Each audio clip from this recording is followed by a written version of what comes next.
إن الله وملائكته يصلون على النبي يا أيها الذين آمنوا صلوا عليه وسلموا تسليما اللهم صل على سيدنا محمد وآل سيدنا محمد اللهم صل على سيدنا محمد وآل سيدنا محمد اللهم صل على سيدنا محمد وآل سيدنا محمد وعجل فرجهم وارزقنا في الدنيا زيارتهم وفي الآخرة شفاعتهم أعوذ بالله من الشيطان الرجيم بسم الله الرحمن الرحيم الحمد لله رب العالمين الرحمن الرحيم مالك يوم الدين إياك نعبد وإياك نستعين اهدنا الصراط المستقيم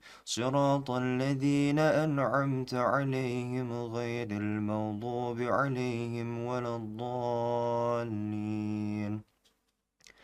بسم الله الرحمن الرحيم ألف لام ميم ذلك الكتاب لا ريب فيه هدى للمتقين الذين يؤمنون بالغيب ويقيمون الصلاة ومما رزقناهم ينفقون والذين يؤمنون بما أنزل إليك وما أنزل من قبلك وبالآخرة هم يوقنون أولئك على هدى من ربهم وأولئك هم المفلحون وإلهكم إله واحد لا إله إلا هو الرحمن الرحيم إن في خلق السماوات والأرض واختلاف الليل والنهار والفلك التي تجري في البحر بما ينفع الناس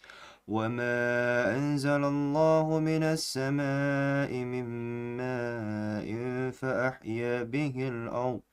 فأحيا به الأرض بعد موتها وبث فيها من كل دابة وتصريف الرياح والسحاب المسخر بين السماء والأرض لآيات لقوم يعقلون الله لا إله إلا هو الحي القيوم لا تأخذه سنة ولا نوم له ما في السماوات وما في الأرض من ذا الذي يشفع عنده إلا بإذنه يعلم ما بين أيديهم وما خلفهم ولا يحيطون بشيء من علمه إلا بما شاء وسع كرسيه السماوات والأرض ولا يؤوده حفظهما وهو العلي العظيم لا إكراه في الدين قد تبين الرشد من الغي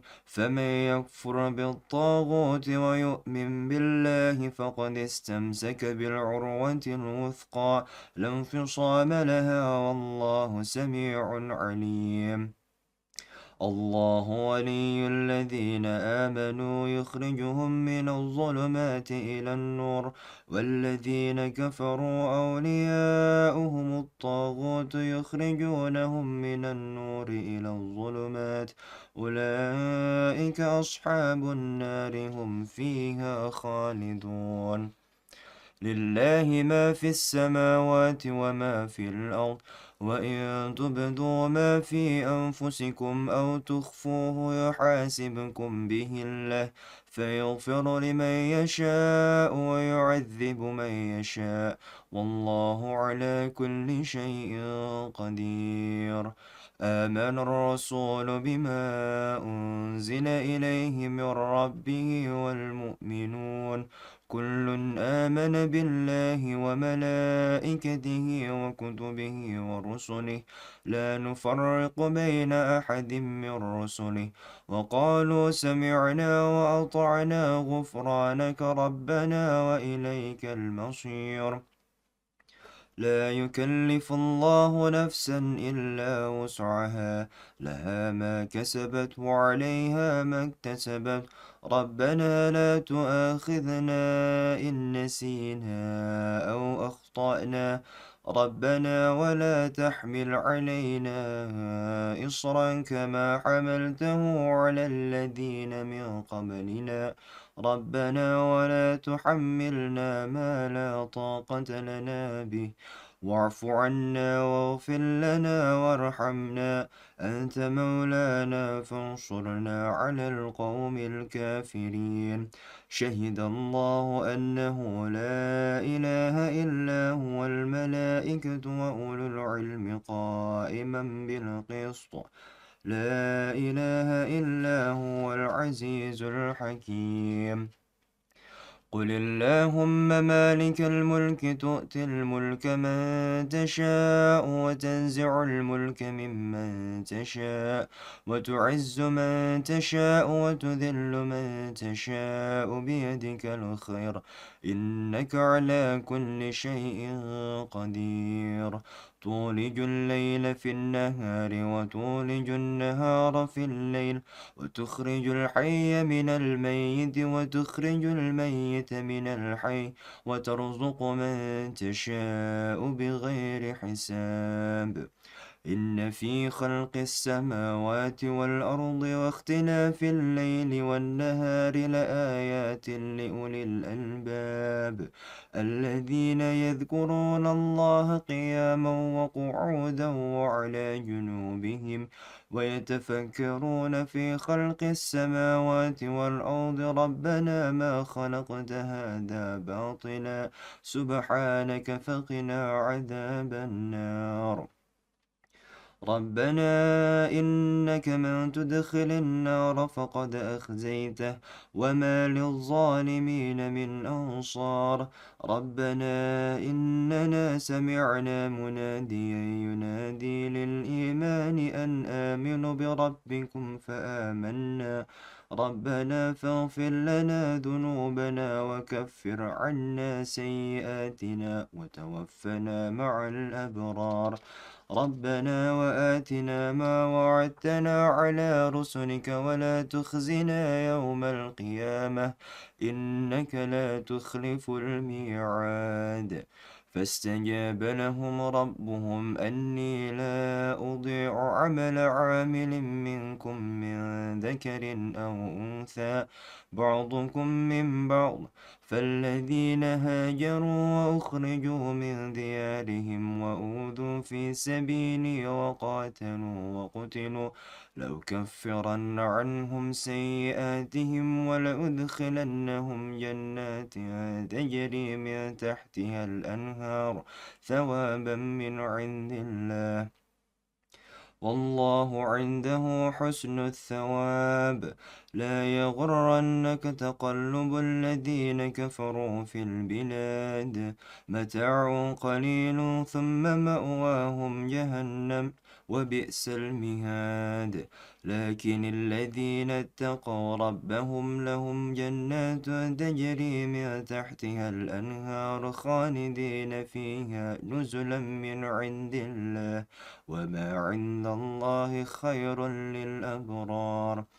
وإن من أهل الكتاب لمن يؤمن بالله وما أنزل إليكم وما أنزل إليهم خاشعين لله لا يشترون بآيات الله ثمنا قليلا، أولئك لهم أجرهم عند ربهم إن الله سريع الحساب. يا أيها الذين آمنوا اصبروا وصابروا ورابطوا واتقوا الله لعلكم تفلحون. وإن يمسسك الله بضر فلا كاشف له إلا هو، وإن يمسسك بخير فهو على كل شيء قدير. إن ربكم الله الذي خلق السماوات والأرض في 6 أيام ثم استوى على العرش يدبر الأمر ما من شفيع إلا من بعد إذنه ذلكم الله ربكم فاعبدوه أفلا تذكرون إن ربكم الله الذي خلق السماوات والأرض في 6 أيام ثم استوى على العرش يغشي الليل النهار يطلبه حثيثا والشمس والقمر والنجوم مسخرات بأمره ألا له الخلق والأمر تبارك الله رب العالمين ادعوا ربكم تضرعا وخفية إنه لا يحب المعتدين ولا تفسدوا في الأرض بعد إصلاحها وادعوه خوفا وطمعا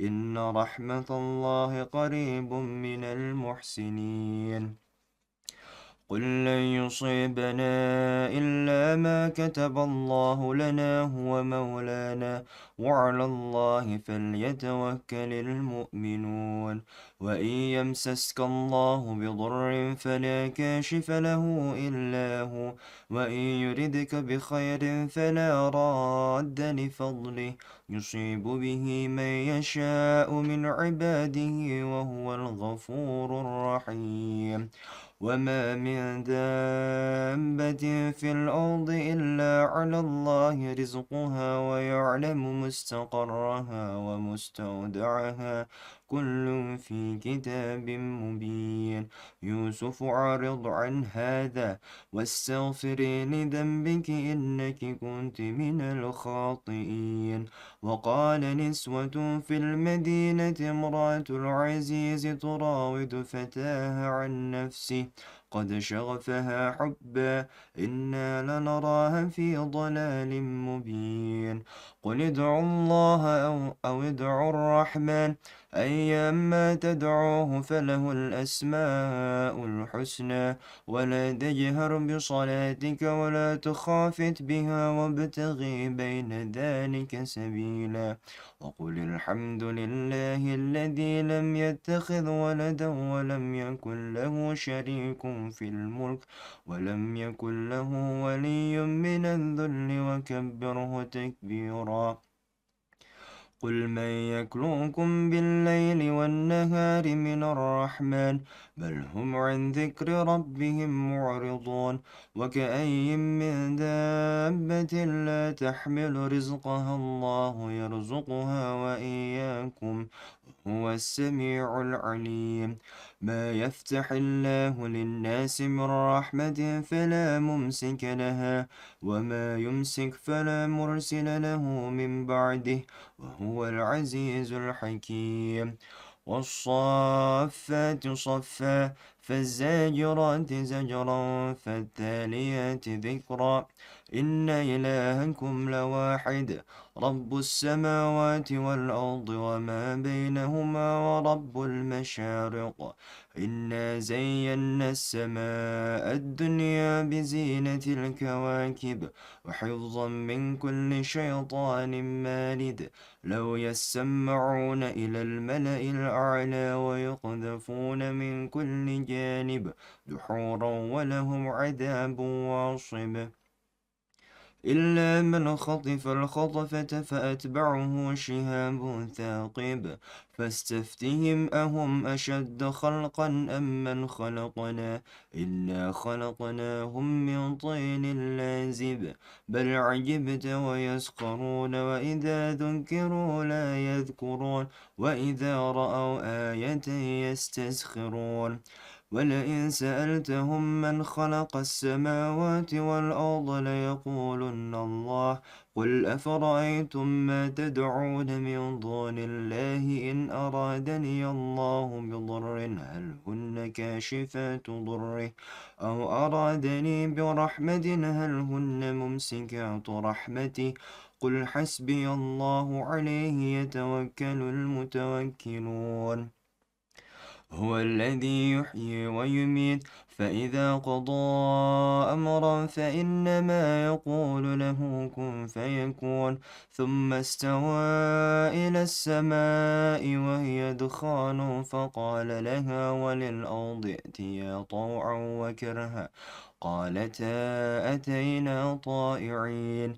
يا معشر الجن والإنس إن استطعتم أن تنفذوا من أقطار السماوات والأرض فانفذوا لا تنفذون إلا بسلطان. فبأي آلاء ربكما تكذبان يرسل عليكما شواظ من نار ونحاس فلا تنتصران.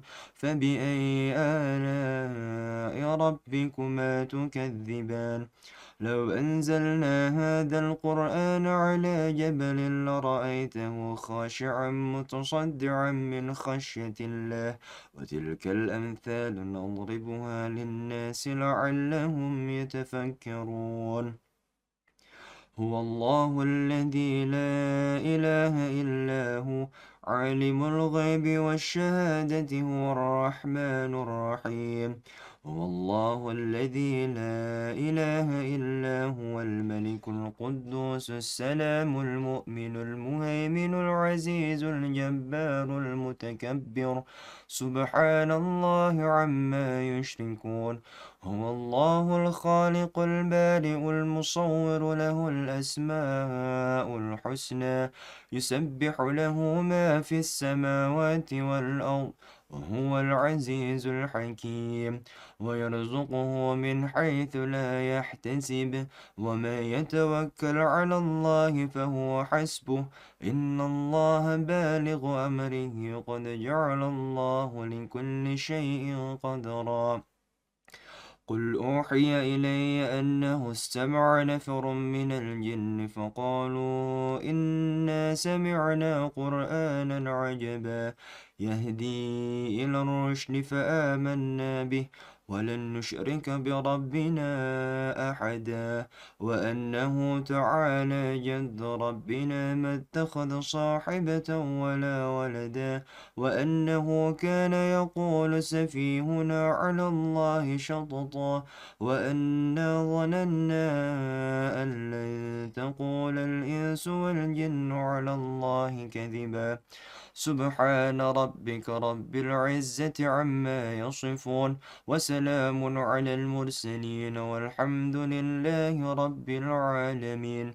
إلا تنصروه فقد نصره الله إذ أخرجه الذين كفروا ثاني اثنين إذ هما في الغار إذ يقول لصاحبه لا تحزن إن الله معنا. فأنزل الله سكينته عليه وأيده بجنود لم تروها وجعل كلمة الذين كفروا السفلى وكلمة الله هي العليا والله عزيز حكيم. له معقبات من بين يديه ومن خلفه يحفظونه من أمر الله إن الله لا يغير ما بقوم حتى يغيروا ما بأنفسهم. وإذا أراد الله بقوم سوءا فلا مرد له وما لهم من دونه من وال.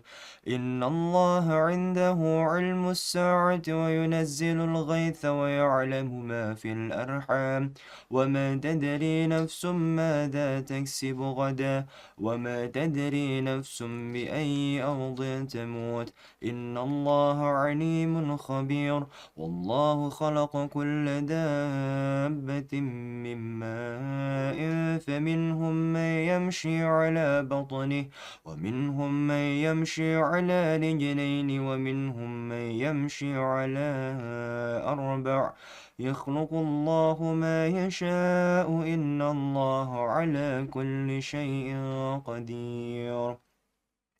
ألم تر أن الله يعلم ما في السماوات وما في الأرض ما يكون من نجوى ثلاثة إلا هو رابعهم ولا خمسة إلا هو سادسهم ولا أدنى من ذلك ولا أكثر إلا هو معهم أينما كانوا ثم ينبئهم بما عملوا يوم القيامة إن الله بكل شيء عليم أومن كان ميتا فأحييناه وجعلنا له نورا يمشي به في الناس كمن مثله في الظلمات ليس بخارج منها كذلك زين للكافرين ما كانوا يعملون إنما أمره إذا أراد شيئا أن يقول له كن فيكون فسبحان الذي بيده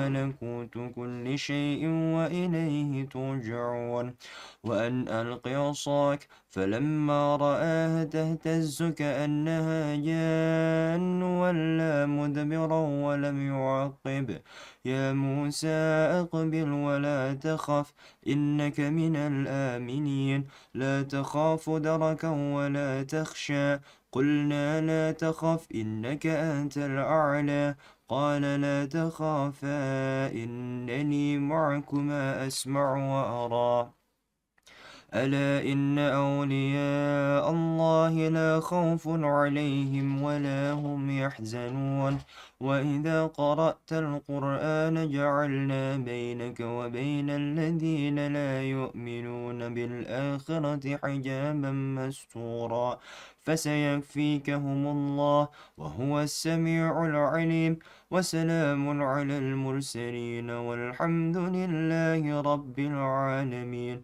ولا حول ولا قوة إلا بالله العلي العظيم وصلى الله على سيدنا محمد وآله الطاهرين الفاتحة تسبقها الصلوات اللهم صل على سيدنا محمد وآل سيدنا محمد اللهم صل على سيدنا محمد وآل سيدنا محمد اللهم صل على سيدنا محمد وآل سيدنا محمد أعوذ بالله من الشيطان الرجيم بسم الله الرحمن الرحيم الحمد لله رب العالمين الرحمن الرحيم مالك يوم الدين إياك نعبد وإياك نستعين اهدنا الصراط المستقيم صراط الذين أنعمت عليهم غير المغضوب عليهم ولا الضالين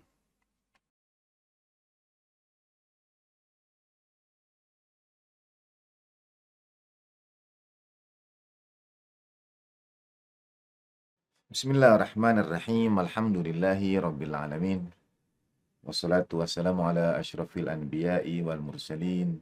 Sayyidina wa maulana wa habibi ilahil alamin.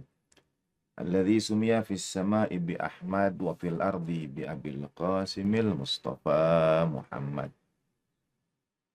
Wa ahli baitihi tayyibin at-tahirin.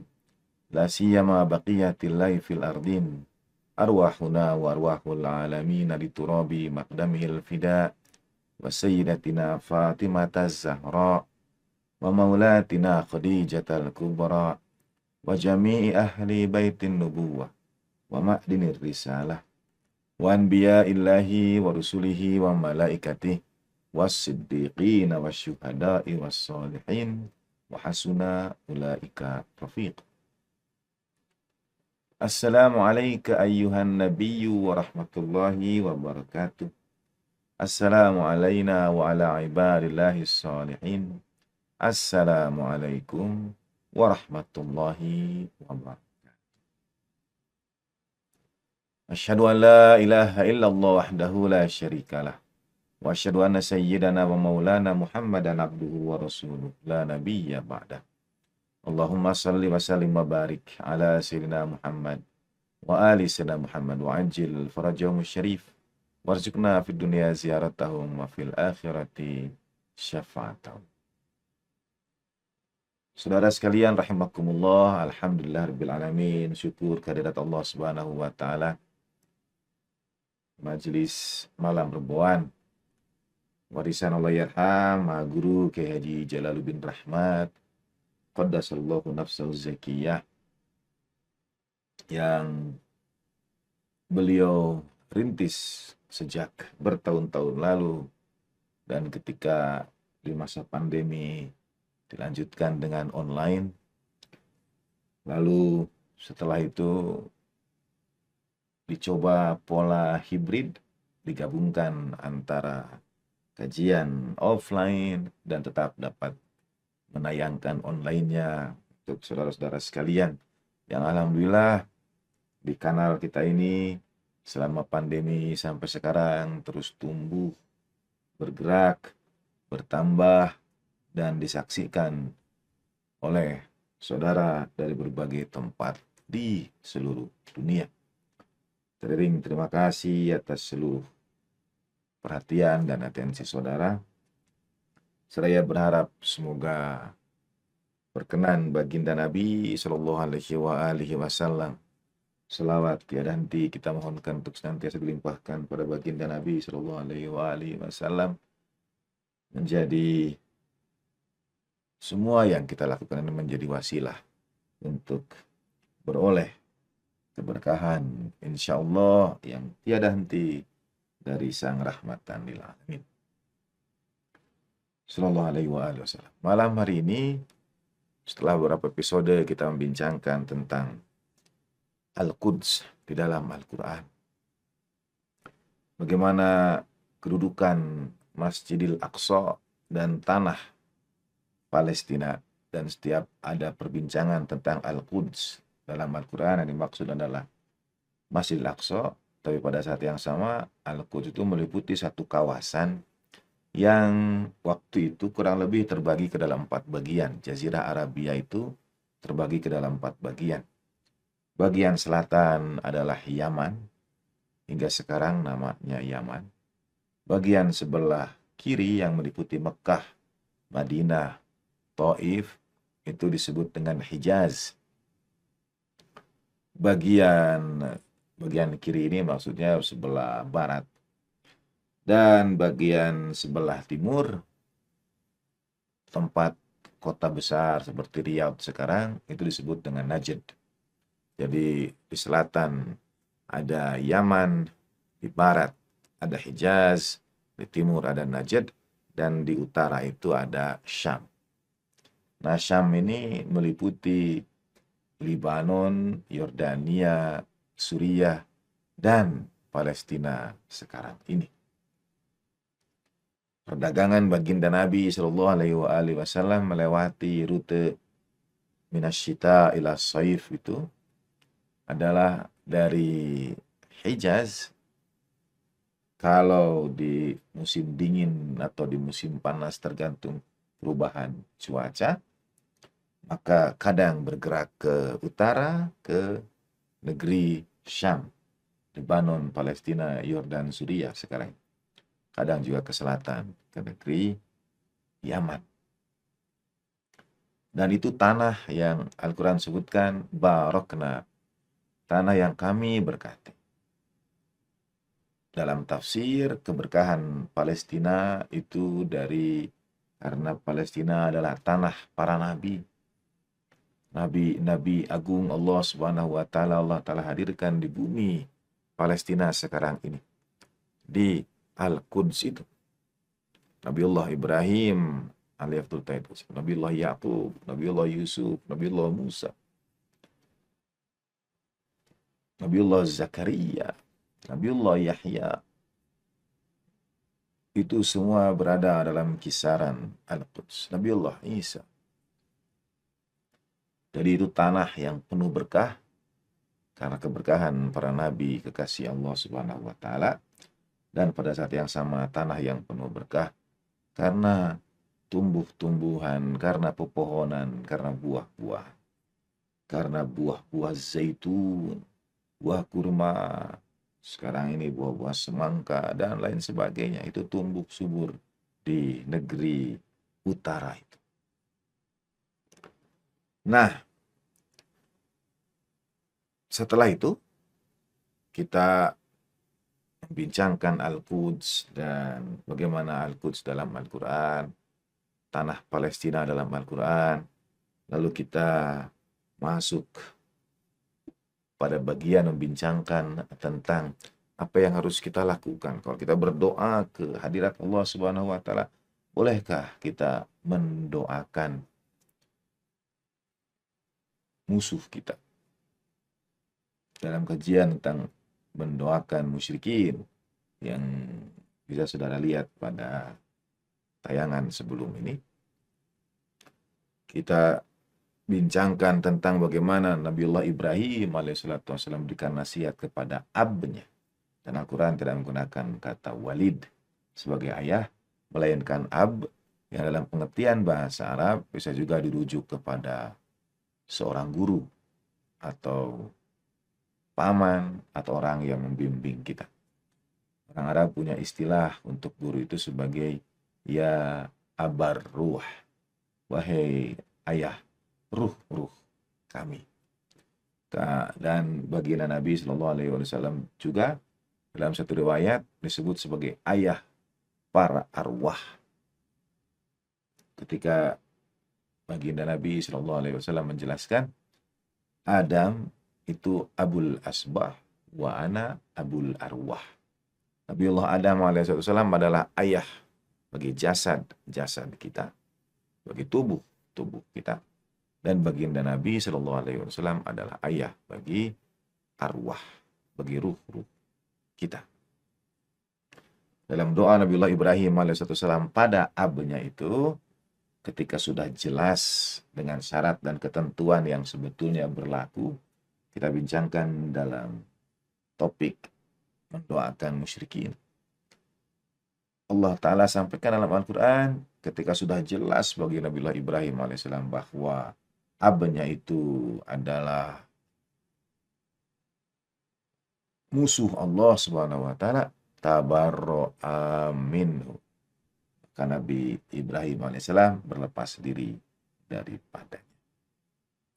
Nah, kali ini kita akan bincangkan tafsir surah Yunus ayat kedua. A'udzubillahi minasyaitonirrajim. Bismillahirrahmanirrahim.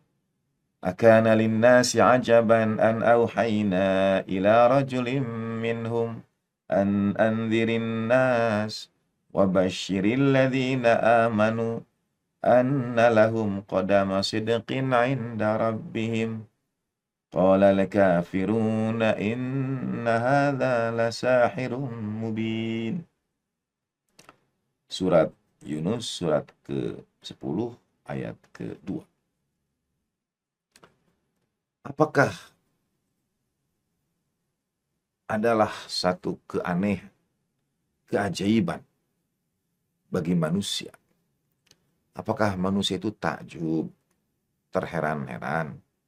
An auhayna ila rajulin minhum.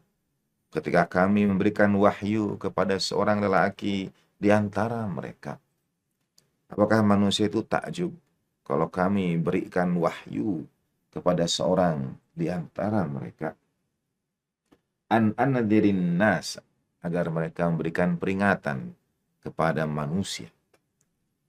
Wa basyiril ladzina amanu, dan sampaikan kabar gembira kepada orang-orang yang beriman. Ini wahyu yang kami sampaikan kepada lelaki di antara mereka itu. Yaitu, berilah peringatan pada manusia.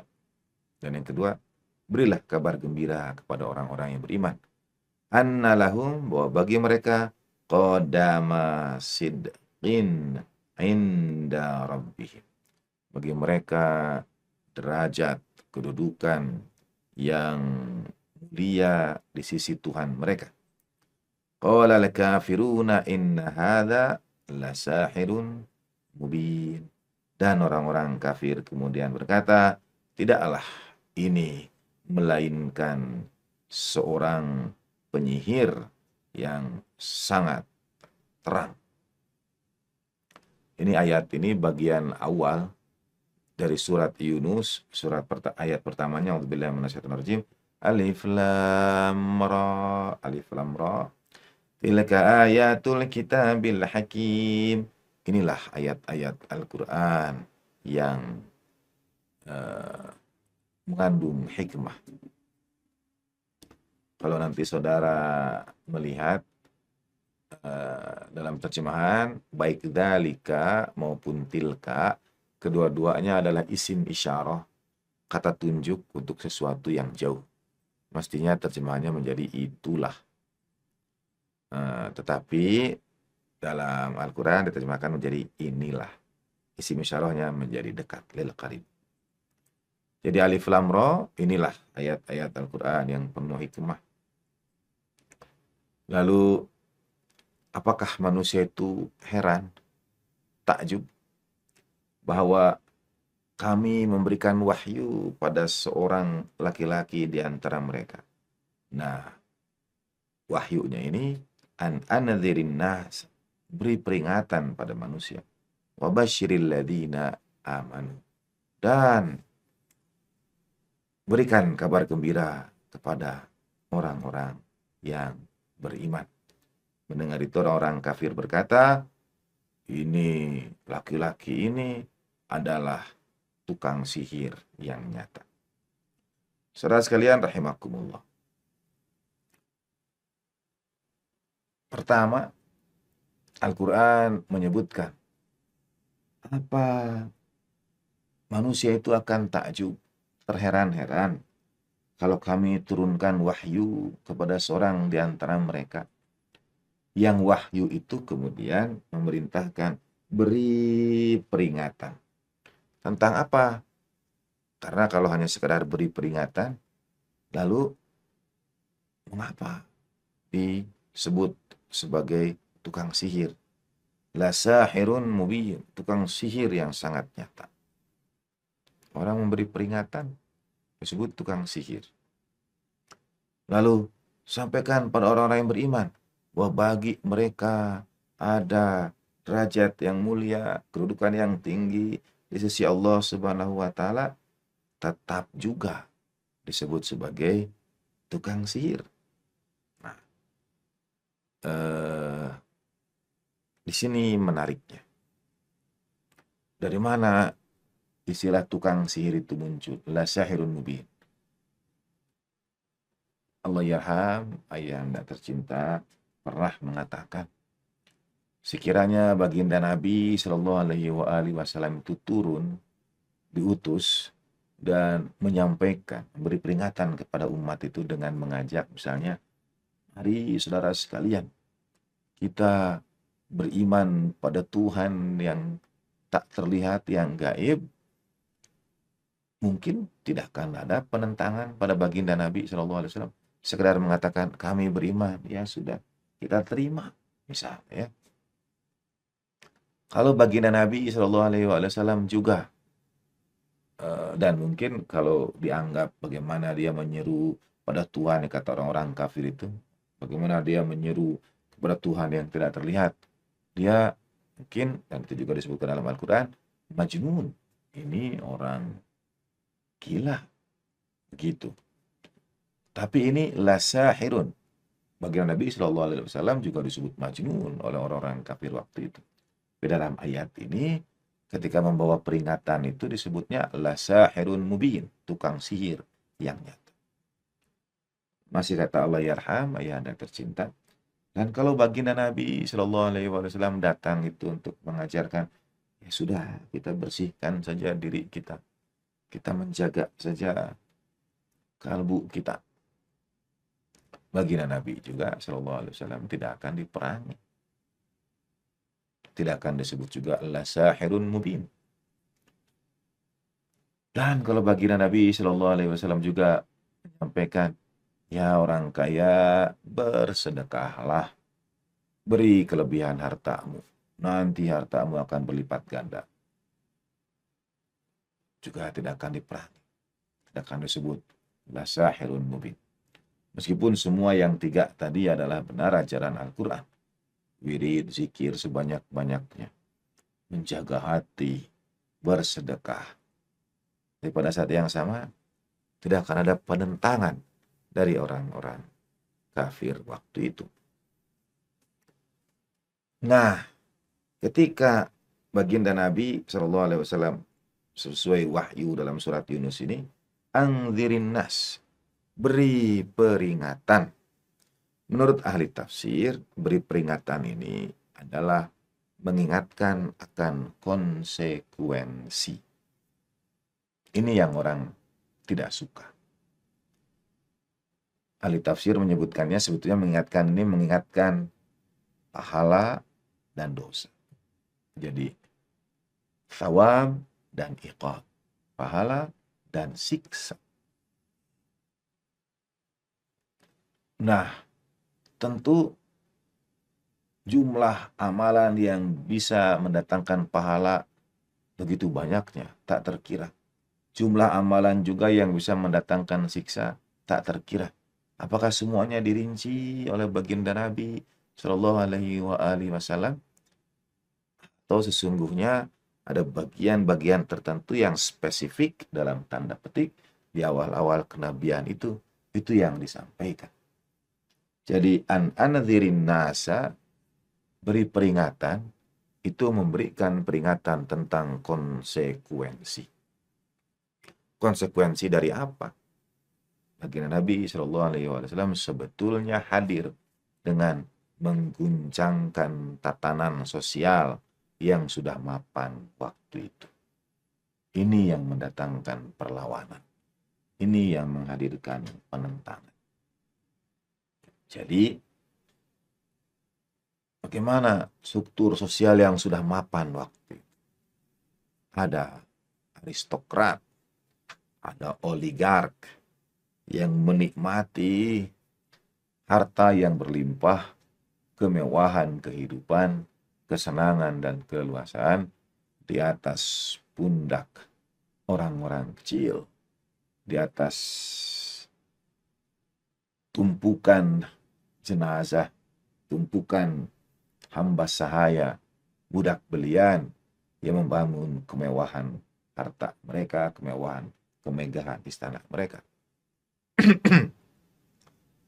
Kata Dr. Ali Syariati, ketika orang membanggakan berada, misalnya berjalan-jalan ke negeri piramida, ke negeri tempat peninggalan bangunan-bangunan besar dalam sejarah, Ali Syariati berkata, aku tidak melihat itu, melainkan adalah kuburan massal, kuburan besar dari orang-orang yang tertindas sepanjang sejarah. Menurut Ali Syariati, dalam bahasa yang lebih keras, piramida itu tidak lebih dari kuburan para budak belia. Jadi yang membangun piramida dengan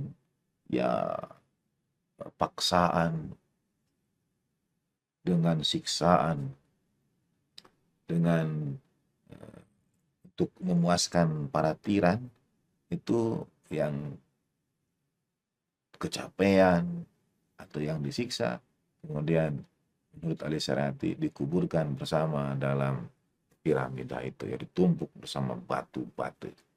Dan saya kira Ali Syariati bukan hanya berkisah tentang piramida.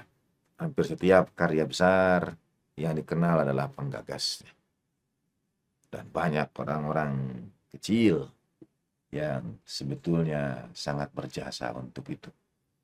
Di Padang Arafah tidak ada air, dan dahulu dialirkan air di tempat yang jauh oleh Ratu Zubaidah, istri Khalifah Harun ar-Rasyid, dan dialirkan sampai sekarang.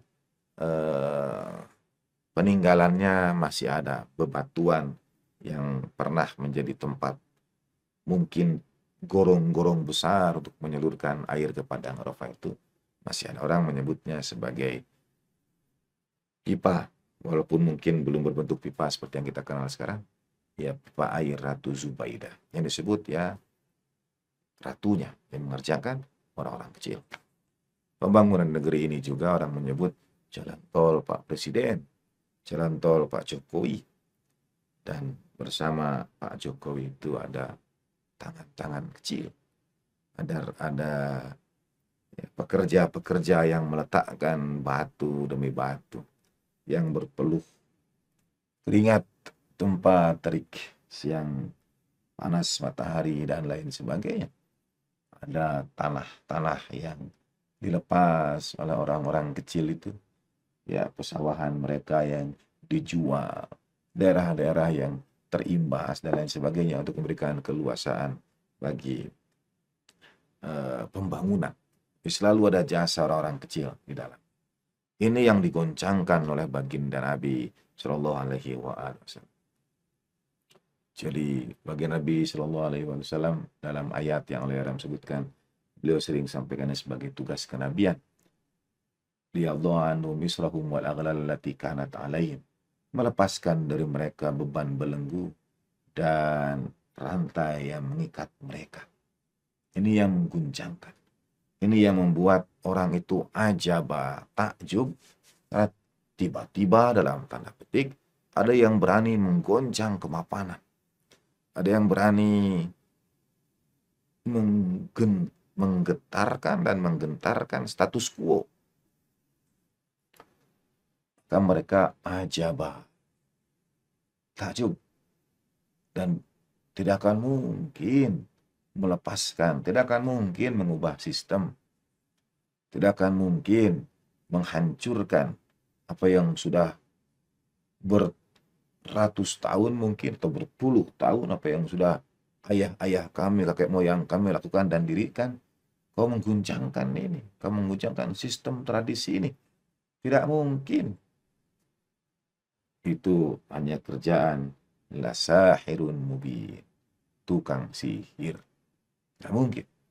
Jadi karena kalau ini dianggap hinaan, dan memang hinaan, maksud saya begini, kata orang kafir, ini tukang sihir yang nyata. Itu artinya orang kafir juga menghina tukang sihir, mencela tukang sihir. Ya, kepada baginda Nabi Shallallahu Alaihi Wasallam disebutkan ini tukang sihir. Maka sebetulnya bagi orang kafir, tukang sihir itu adalah sesuatu yang hina, karena memang mereka berniat untuk merendahkan derajat baginda Nabi Shallallahu Alaihi Wasallam. Jadi sama-sama dalam tanda petik tidak percaya tukang sihir, atau definisi sihirnya itu berbeda. Jadi mau mengubah ini nih, status quo ini tidak mungkin. Sihir itu kalau bisa mengubah status quo. Nah, saudara, hal yang sama terjadi sekarang. Para pelanjut kenabian punya tugas untuk mengingatkan konsekuensi.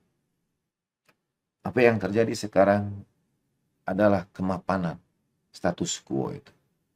Di dunia sekarang ini ada status quo itu yang disebut dengan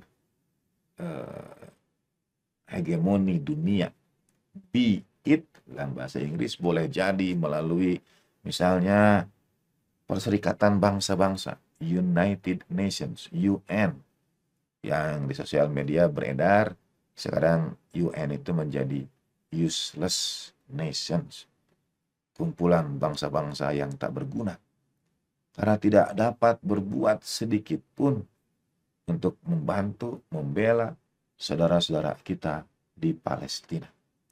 Saudara tahu hingga awal tahun 2023 berapa resolusi yang dikeluarkan oleh PBB against Israel, yang melawan Israel, artinya resolusi yang dihasilkan oleh PBB terhadap Israel. Sanksi yang diberikan oleh PBB terhadap Israel. Jumlahnya 140 resolusi. Tidak ada satupun yang terlaksana. Dan tidak ada satu negara pun yang bisa bergerak, bisa berbuat apa-apa. Kalau di Dewan Keamanan PBB, apapun resolusi itu akan diveto oleh Amerika Serikat. Nah, konsekuensi yang harus diingatkan pada para pemimpin dunia itu. Dunia bergerak, mereka tidak tinggal diam.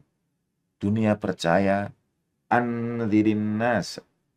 Dunia percaya bahwa segala sesuatu itu ada dampaknya, ada konsekuensinya. Yang percaya agama, saudara akan mengatakan semua amal akan dihisab. Ada yang mengatakan mungkin siapa yang menanam kebaikan akan menuai kebaikan pula. Yang menanam keburukan akan menuai keburukan pula. Hukum karma dan seterusnya.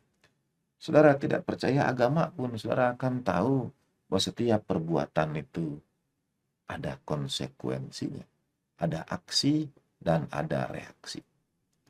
And there is no way. Dan tidak mungkin sekarang ini tidak ada reaksi, tidak ada konsekuensi atas apa yang diperbuat oleh Israel terhadap saudara-saudara kita di Palestina sekarang ini. Dunia berubah. Berbagai tempat terjadi demonstrasi besar-besaran menyuarakan nasib rakyat Palestina.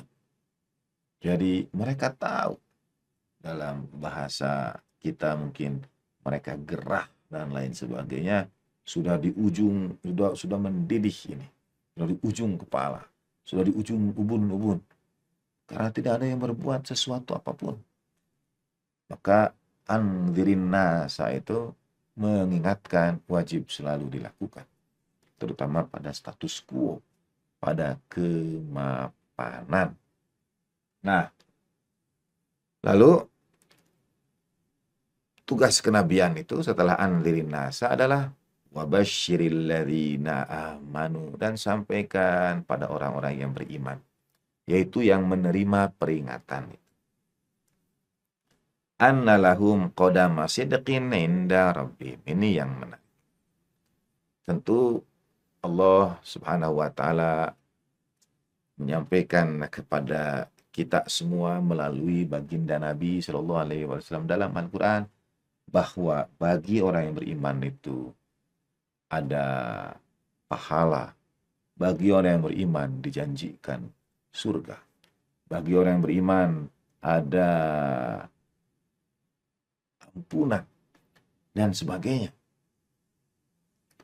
Dalam ayat ini Allah Ta'ala sampaikan tentang qadama sidqin. Ini akan kita bahas berikutnya. Apa makna qadama sidqin? Qadama bisa berarti juga langkah. Maknanya sangat luas. Bisa berarti juga yang terdahulu. Bisa juga berarti yang akan datang, yang menyusul, dan lain sebagainya.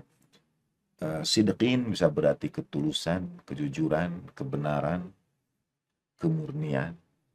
Tetapi ketika digabung qadama sidqin, apa maksudnya? Qadama sidqin ini saya diterjemahkan menjadi kedudukan yang tinggi, yang mulia.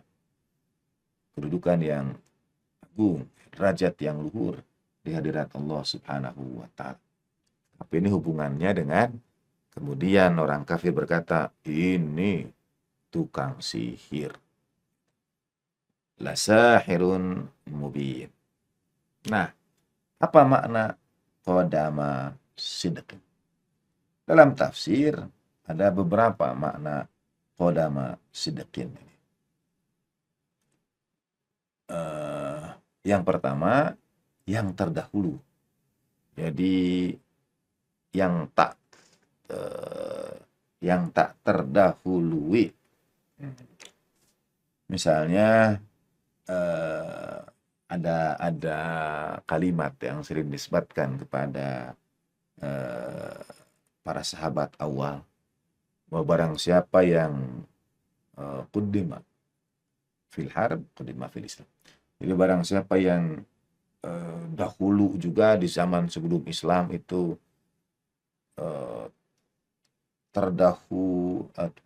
jadi barang siapa yang dahulu sebelum Islam juga yang paling awal di medan perang, dalam artian pemberani dia, satria dia, pejuang dia, demikian pula setelah Islam. Jadi artinya kalimat ini ingin menunjukkan kalau di setiap peperangan yang dilalui oleh kaum muslimin, dihadapi oleh kaum muslimin, ada satria-satria, ada tokoh-tokoh kunci. Siapa yang memegang bendera yang baginda Nabi Shallallahu alaihi wasallam serahkan bendera untuk menjadi pemimpin perang. Di perang Badar misalnya, ya. Siapa 3 orang yang maju pertama kali itu. Di perang Uhud misalnya, siapa yang mendampingi baginda Nabi yang menjadi satria, pejuang, dan tidak firoro, kata Al-Quran itu ya, tidak berlarian.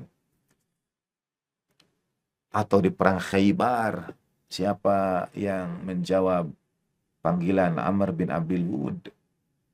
Atau di perang Khandaq, maaf, yang menjawab Amr bin Abdul itu adalah di perang Khandaq atau kemudian di perang Khaybar ya, atau di perang Hunain dan lain sebagainya. Barang siapa yang dahulu itu sudah satria, zaman Islam pun dia satria. Barang siapa yang pendekar sebelum Islam, pendekar juga setelah Islam. Artinya yang setelah Islam tidak jadi pendekar ya sebelumnya juga bukan pendekar. Kalau setelah Islam dia bukan satria, sebelumnya juga bukan satria. Itu menggunakan kata qaddam. Yang kedua, artinya qadama sidqin adalah mengikuti jejak orang-orang yang siddiq. Jadi sampaikan kabar gembira kepada orang-orang yang beriman bahwa mereka berada di langkah yang dilalui oleh orang-orang siddiq terdahulu. Dalam istilah bahasa Parsi itu ada kadam be kadam, langkah demi langkah. Ini mengisahkan tentang Sayyidina Ali bin Abi Thalib karramallahu wajah yang jelang dini hari itu berangkat menuju majlis baginda Nabi Shallallahu Alaihi Wasallam. Kalau ya di beberapa tempat, baik itu di padang pasir, terutama kalau sedang musim dingin, apalagi kalau turun salju. Tapi dalam riwayat ini tidak disebut tentang turun salju. Hanya jejak langkah Sayyidina Ali bin Abi Thalib menuju majlis baginda Nabi SAW itu, ketika berbalik sampai di majlis, berbalik bersama Sayyidina Ali itu, di belakang beliau ada sahabat Salman Al-Farisi rahimahullah wa radhiyallahu ta'ala anhu. Nah, begitu dilihat kok jejak terompah atau jejak kaki itu hanya satu. Maksudnya kalau dua orang ada dua jejaknya. Ketika ditanya, kata sahabat Salman, karena aku mengikuti setiap jejak Sayyidina Ali bin Abi Thalib karramallahu wajhah. Jadi satu titik sahabat Salman bertemu Sayyidina Ali, kemudian dia mengikuti jejak demi jejak Sayyidina Ali. Dalam bahasa Farsi disebut kadam demi kadam. Jadi satu langkah demi langkah. Itu diikuti, tabarukan pada jejak langkah Sayyidina Ali bin Abi Thalib karramallahu wajhah. Imam Malik itu imamnya penduduk Madinah di dalam fikih mazhab Ahlussunnah yang kemudian dikenal di dunia sekarang ini, karena mazhab itu banyak. Ada mazhab Sufyan Ats-Tsauri, ada mazhab Al-Auza'i. Kata Allah yarham, mazhab juga ada hubungannya dengan diterima penguasa waktu itu atau tidak. Yang bertahan itu adalah mazhab yang menjadi mazhab penguasa. Nah, Imam Malik itu imam penduduk Madinah. Beliau dikebumikan di pemakaman Baqi, Imam Madinah. Imam Malik di antara fatwa fikih beliau itu sering mendasarkan kepada beginilah kami temukan penduduk Madinah mengamalkannya. Dan kalau penduduk Madinah mengamalkan demikian, maka ini turun-temurun dari zaman baginda Nabi Shallallahu Alaihi Wasallam. Walaupun sekarang itu tidak dapat jadi dalil, karena penduduk di Madinah sekarang bisa ya sudah berasal dari berbagai, ya Madinah menjadi melting pot pertemuan berbagai bangsa. Termasuk misalnya ketika ditanya mengapa Imam Malik, mazhab Malik itu adalah mazhab Ahlussunnah yang kalau sholat tangan lurus ke bawah ketika takbir, setelah takbir tangan lurus. Mufti Al-Azhar, Grand Mufti Al-Azhar Syekh Thayyib itu mazhab fikihnya Maliki, dan kalau sholat setelah takbiratul ihram tangan lurus ke bawah. Dan itu adalah mazhab Imam Malik yang mendasarkan kepada demikianlah amalan penduduk Madinah di zaman Imam Malik. Imam Malik ini kalau beliau berjalan di sekitaran Masjidin Nabawi, Masjid Nabi, Masjidin Nabi, Masjid Nabawi, Masjid baginda Nabi Shallallahu Alaihi Wasallam, Imam Malik akan melepaskan sandal beliau, melepaskan terompah beliau, betapapun panasnya pasir Madinah yang beliau jejaki. Mengapa? Karena kata beliau, tanah ini adalah tanah yang beroleh keberkahan injakan kaki Rasulullah Shallallahu Alaihi Wasallam di setiap jengkalnya itu. Dan aku tidak ingin ada pembatas antara kakiku dan keberkahan Rasulullah Shallallahu Alaihi Wasallam. Maka beliau sering melepaskan sandal. Nah, qodama sidqin yang kedua artinya adalah baginda Nabi Shallallahu Alaihi Wasallam dalam riwayat Mas'ud al-Bait Ali bin Abi Thalib karomaraja. Jadi mengikuti jejak-jejak dalam doa para syuhada atau yang mendoakan para syuhada Karbala, itu ada doa wa thabbit li qadama sidqin indaka ma'al Husain wa auladil Husain wa ashabil Husain ila yaumil qiyamah. Dan teguhkanlah ya Allah bagiku qadama sidqin, mengikuti jejak demi jejak itu. Bersama siapa? Bersama Al-Husain, keluarga Al-Husain, dan sahabat-sahabat Al-Husain alaihi mafdalut tahiyati wa taslim. Itu makna yang kedua dari qadama sidqin. Makna yang ketiga dari qadama sidqin itu adalah derajat syafaat yang diberikan illa min ba'di idzni, dengan seizin Allah subhanahu wa ta'ala. Jadi atau saya ulangi, yang pertama itu ya qadama sidqin itu derajat sidq, masuk dalam kelompok as-siddiqin, orang-orang yang tulus. Itu yang belum saya sampaikan tadi di awal. Yang kedua adalah yang mendahului. Yang ketiga itu makna mengikuti jejak as-siddiqin, yaitu baginda Nabi Sallallahu Alaihi Wasallam al-ma'sumi, al-anbiya wa awliya. Yang keempat adalah derajat syafaat. Nah, berikutnya, ketika ada pelajaran yang berharga dari surat Yunus ini. Jadi, ketika orang-orang kafir itu memperoleh peringatan dari baginda Nabi Shallallahu Alaihi Wasallam, an andirin nasa, lalu wabashiril ladina amanu, dan baginda Nabi Shallallahu Alaihi Wasallam menyampaikan kabar gembira pada orang yang beriman. Orang kafir itu jawabnya, ini tukang sihir. Apa artinya? Mereka tidak dapat menjawab dalil yang disampaikan baginda Nabi Shallallahu Alaihi Wasallam. Mereka tidak bisa berargumentasi. Mereka tidak punya hujah. Jadi yang mereka bisa lakukan hanya itu tukang sihir. Tapi yang baginda Nabi sampaikan tidak disanggah, tidak dikritisi, tidak diberikan misalnya pendapat tandingan. Aku tidak setuju dengan yang kau sampaikan ini karena ini. Mereka tidak punya cara lain. Dan di antara mukjizat baginda Nabi Shallallahu Alaihi Wasallam untuk umat Islam yang adalah karunia teramat khusus Allah Ta'ala adalah kemuliaan dan keutamaan akhlak baginda Nabi Shallallahu Alaihi Wasallam, yang itu tidak dapat diragukan oleh satupun di antara orang kafir waktu itu. Karena kalau ada sedikit saja kekurangan baginda Nabi Shallallahu Alaihi Wasallam, baginda Nabi tidak maksum, sedikit saja orang kafir itu sudah pasti akan mencela baginda Nabi dari kekurangan itu. Jangan ikuti dia. Dia itu kalau diberi amanah khianat, jadi sedikit saja, walaupun hanya sekali dari sepanjang 40 tahun baginda Nabi Shallallahu Alaihi Wasallam. Misalnya ini, ada 1 detik saja baginda Nabi tidak berkata yang benar, 1 detik itu akan jadi alasan orang kafir itu untuk merendahkan baginda Nabi Shallallahu Alaihi Wasallam.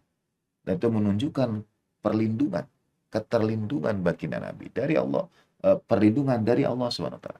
Baginda Nabi itu maksum, betul-betul terlindungi.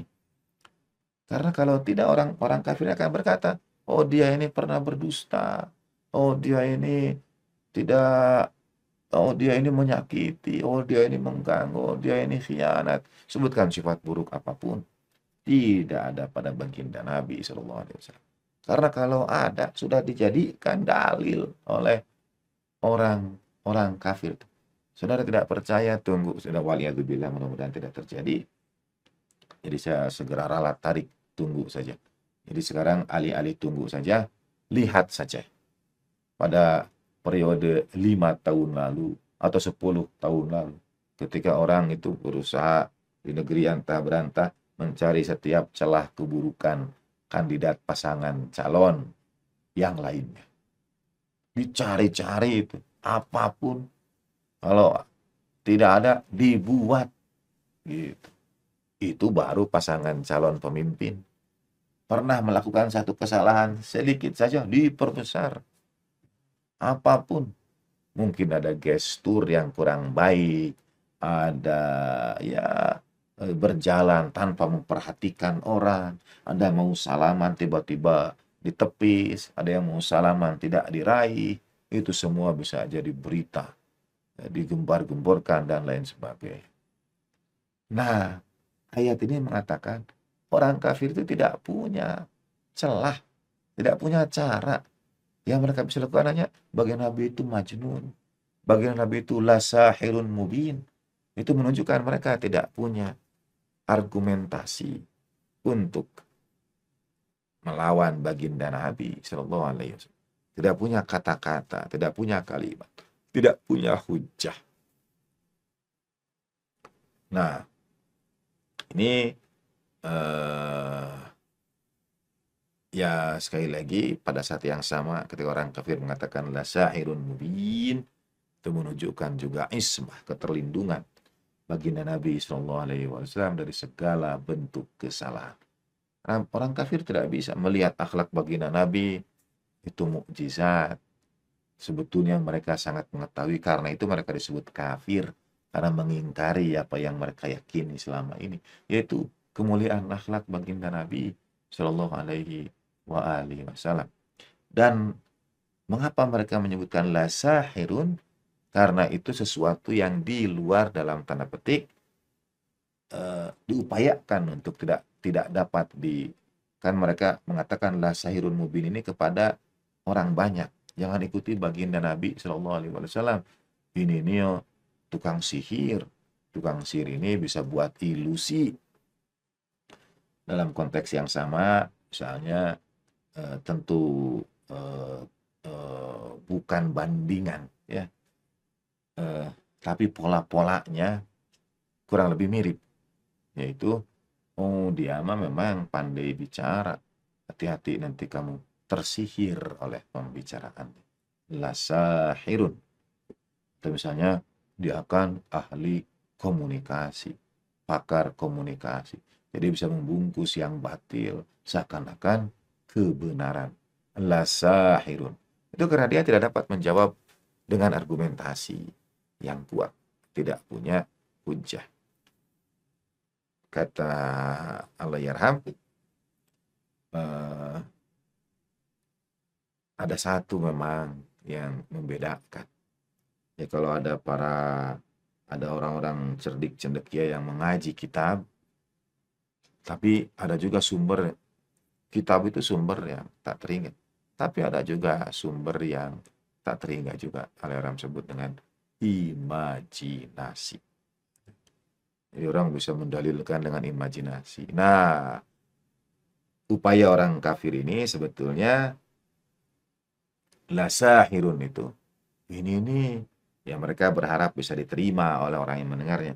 Ini nih tukang sihir. Ini ya imajinasi saja, bukan dia sebenarnya. Nah, sekarang ini itu yang terjadi. Kemapanan status quo dunia ini. Mereka tidak punya hujah untuk mengatakan itu tanah mereka. Karena hujah-hujah yang ada teramat jelas. Teramat jelas bagaimana Palestina adalah tanah Palestina. Tetapi ada satu sumber yang sampai imajinasinya itu luar biasa. Sekarang ini beredar ya fake news, hoax yang diproduksi oleh divisi propaganda khusus dari Israel itu. Misalnya Presiden Israel itu dalam sebuah wawancara televisi resmi dengan televisi Amerika mengatakan tentara-tentara Israel yang masuk ke rumah-rumah anak-anak, ke rumah ya orang-orang Palestina itu menemukan di kamar anak kecil sebuah buku Mein Kampf dari Adolf Hitler. Jadi ingin menyamakannya dengan belajar dari Adolf Hitler. Yang Nazi ini sebetulnya itu anak-anak Palestina. Itu wawancara resmi di televisi oleh presiden dengan mengambil buku Mein Kampf itu. Baca komentar di bawahnya, orang-orang yang punya nalar itu berkata, menarik juga ya bahwa buku yang ditemukan di tengah reruntuhan itu masih putih dan masih baru. Jadi kalau mau pakai imajinasi, ya mikir dikit lah. Ini bukunya masih utuh, masih baru. Gitu.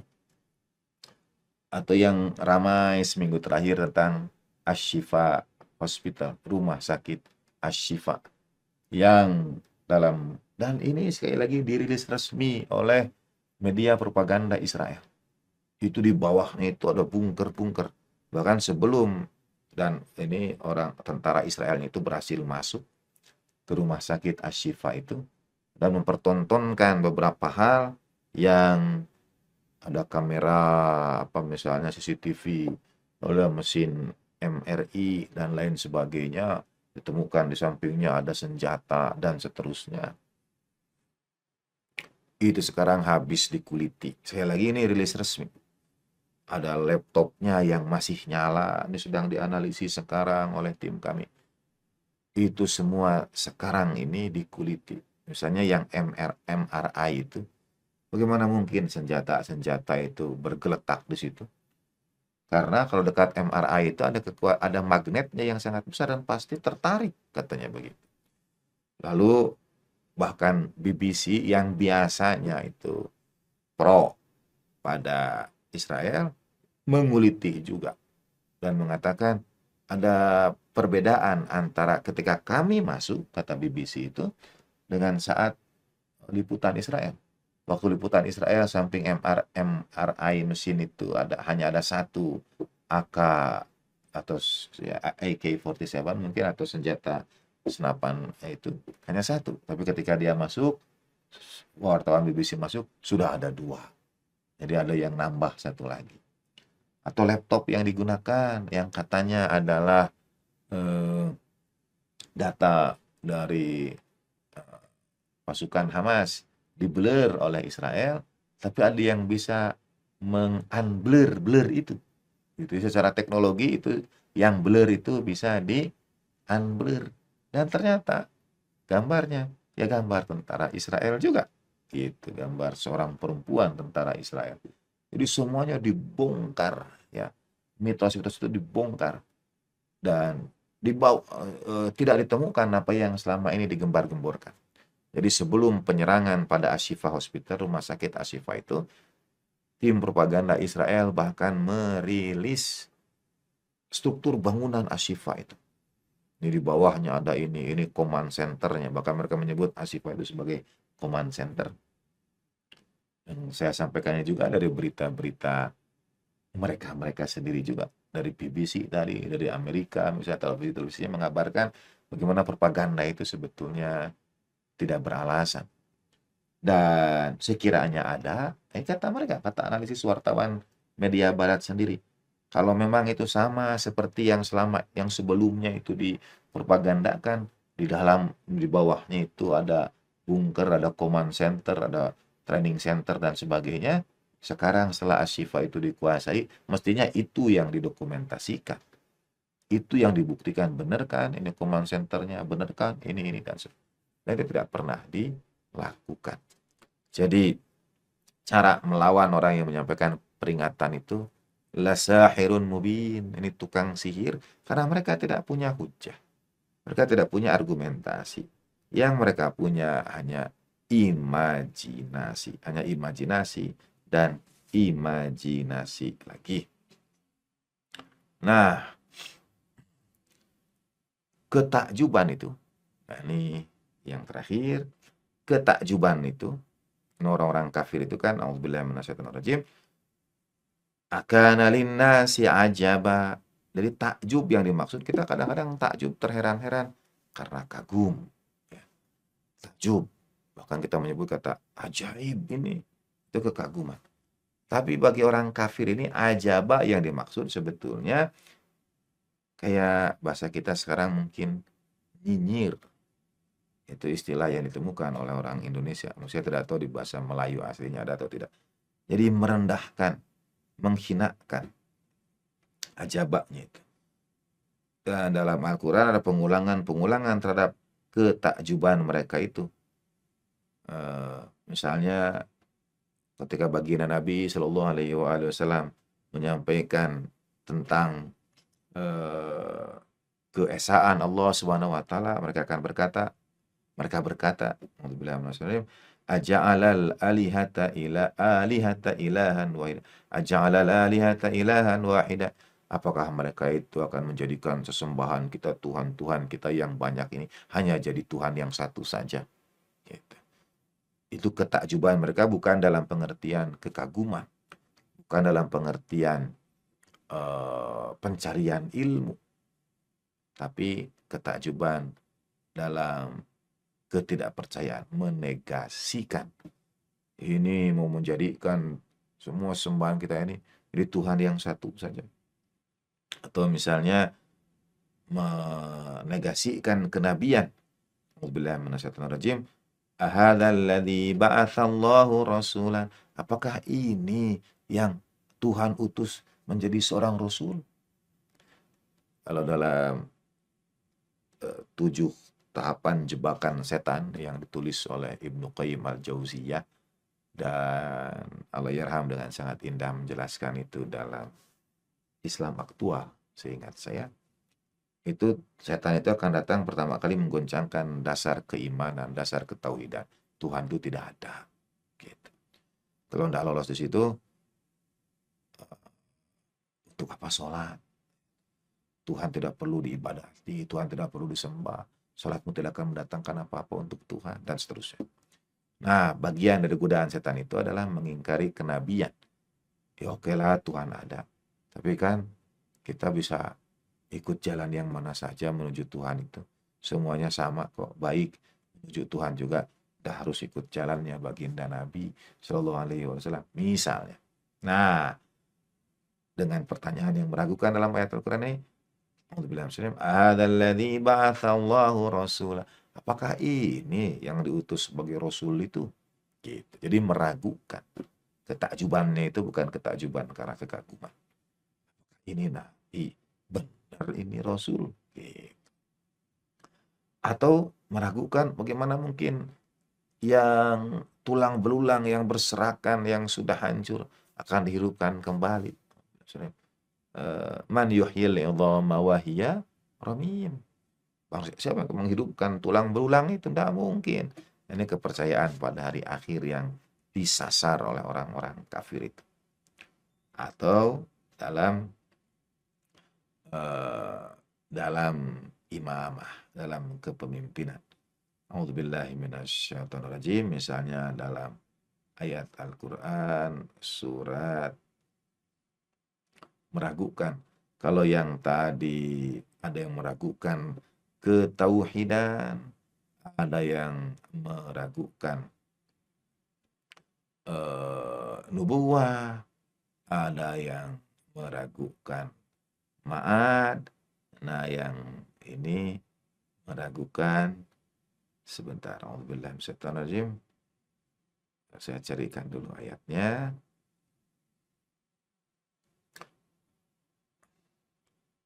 Nah, yang ini meragukan. Auzubillahi minasyaitonirrajim.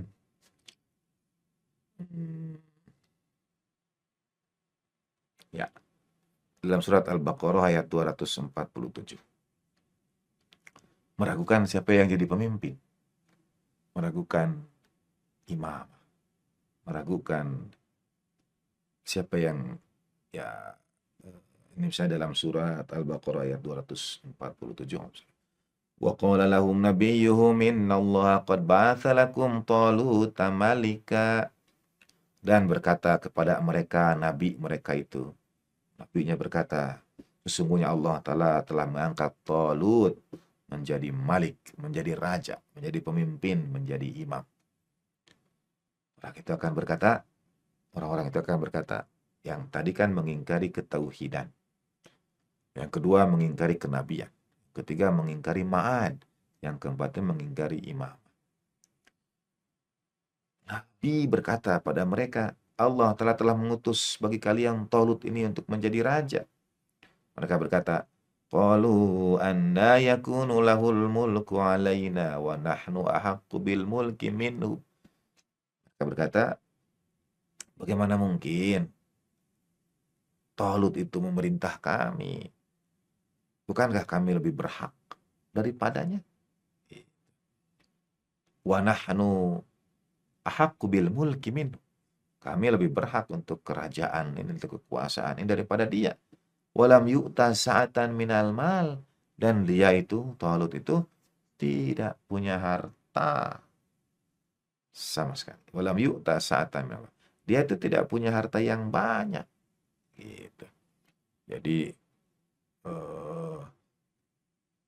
orang yang ditegur Al-Quran di sini adalah orang yang mengandalkan kriteria kepemimpinan itu dari harta yang banyak. Saudara jangan dihubung-hubungkan dengan misalnya nanti apa yang akan terjadi 3 bulan yang akan datang ya. Bahwa orang-orang ini yang ditegur Al-Quran ini itu maunya itu dipimpin oleh orang yang sa'atan minal mal. Orang yang hartanya banyak. Jadi saudara jangan kemudian lihat daftar kekayaan para calon gitu ya. Tapi ini menunjukkan dia tidak ini nabi mereka berkata, Talut jadi raja. Tapi kata dia, bagaimana mungkin Talut memerintah kami, padahal kami lebih berhak. Dan dia tidak punya sa'atan minal, tidak punya keluasan harta, tidak punya kekayaan yang banyak. Nah, ini bentuk-bentuk pengingkaran yang sebetulnya baginda Nabi sampaikan itu semua. Sallallahu alaihi wasallam, dan orang-orang kafir itu mereka melawan baginda Nabi SAW, bahkan dengan mengatakan la sahirun bin, ini tukang sihir yang teramat nyata. Teriring doa kita untuk saudara kita di Palestina, para pejuang yang sesungguhnya. Mereka yang berikan kepada kita banyak pelajaran. Mereka lah yang beroleh, insya Allah saya yakin, qadama sidqin, yang termasuk as-siddiqin, derajat pemaknaan yang pertama. Yang kedua, yang tidak terdahului dalam kebaikan, yang selalu mendahulukan kehendak dan apa yang terbaik bagi dan menurut Allah Subhanahu wa taala.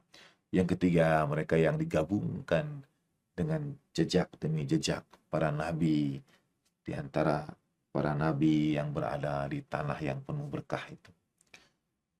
Digabungkan dengan baginda Nabi sallallahu alaihi wasallam al-ma'sumin alaihi mafdul tahiyat wa taslim.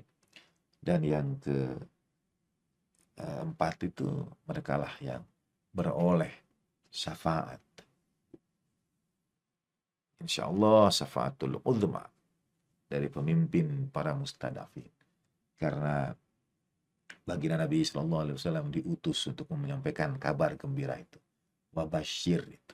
Baginda Nabi lah al-mubasyir, dan saudara kita di Palestina beroleh busyra baginda Nabi sallallahu alaihi wasallam itu, mudah-mudahan dengan mendoakan mereka, berkhidmat untuk mereka dengan cara apapun yang bisa kita lakukan.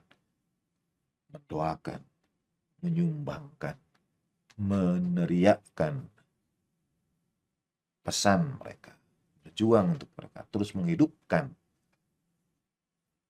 isu Palestina ini hingga saat Allah Ta'ala karuniakan bagi mereka dan kita semua kemerdekaan bagi bangsa Palestina.